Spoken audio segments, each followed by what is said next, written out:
ఏది నెరవేరడం వలన హృదయానికి ఆనందం కలుగుతుందో, ఏది నెరవేరకపోవడం వలన విచారము, దుఃఖము, బాధ కలుగుతాయో అది కోరిక అనబడుతుంది.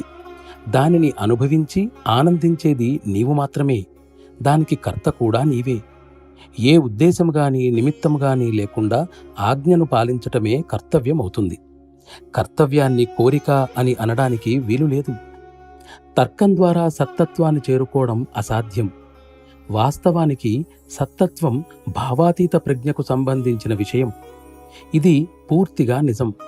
సూఫీలు సహజ జ్ఞానస్థితి అయిన భావాతీత ప్రజ్ఞనే నిజస్థితి అని భావించారు. కాని మన తాత్వికులు దీనికన్నా ఇంకా ముందుకు వెళ్ళారు.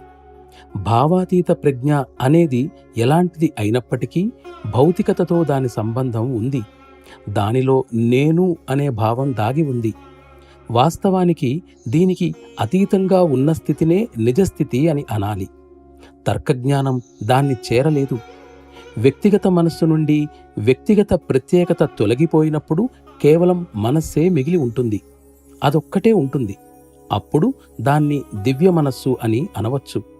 కేవలం అది మాత్రమే ఆత్మ యొక్క యథార్థ స్థితిని తెలియజేస్తుంది.